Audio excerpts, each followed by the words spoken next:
Bonjour Rudy et bonjour à tous. Et si on commençait la semaine en essayant de se rendre riche? La bourse se porte très bien ces derniers temps.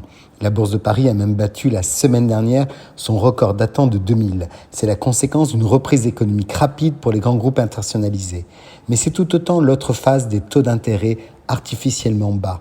L'indice des 40 plus grosses valorisations de la Bourse de Paris a atteint 6 927 points. C'est un niveau qu'il n'avait pas touché depuis septembre 2000, il y a donc 21 ans. Alors comment expliquer ce rebond? D'abord, les résultats de très grandes entreprises sont bons. Les investisseurs constatent la reprise et manifestement ils ne sont pas affolés par les grains de sable qui grippent cette reprise, comme les pénuries de certains produits, dont les matériaux ou même l'inflation. Ça, c'est la théorie. Dans la vraie vie, le contexte est celui des taux d'intérêt très bas qui font que l'argent et l'épargne vont vers les actions ou l'immobilier et nulle part ailleurs.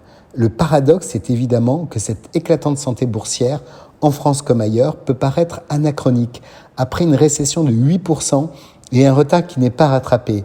Mais c'est le principe de la bourse. Regardez vers l'avenir. Mais les champions de 2021 ne sont pas ceux des années 2000. Aujourd'hui, c'est le luxe qui domine tout. Avec LVMH, L'Oréal et Hermès, le LVMH pèse ainsi 346 milliards d'euros. En 2000, les reines, c'était les valeurs technologiques, notamment Orange, qui s'appelait alors France Télécom. Même si on n'a jamais autant utilisé la tech et le numérique, le secteur pèse moins et pour une seule et simple raison, tout se passe aux États-Unis. Et la bonne santé boursière actuelle est un signal de confiance, mais cette confiance reste fragile. Du côté des entreprises, les résultats pourraient réserver de mauvaises surprises à l'avenir dans les prochains trimestres. La hausse des matières premières ou les difficultés d'approvisionnement, on les connaît, n'ont pas été traduites dans les comptes encore. Et les perspectives sur les résultats sont floues pour l'année prochaine. La bourse est en ce moment l'envers du décor des taux bas. S'ils sont liés, est-ce que cela annonce l'éclatement d'une bulle quand les taux remonteront ?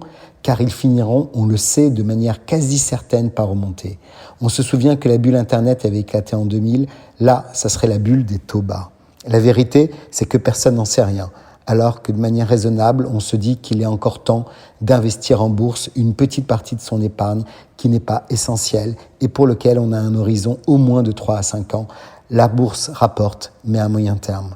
Ou alors, de manière un peu plus prudente, si on n'est pas un spécialiste, sur des paniers de titres qu'on appelle encore des ETF. Très bonne semaine à tous.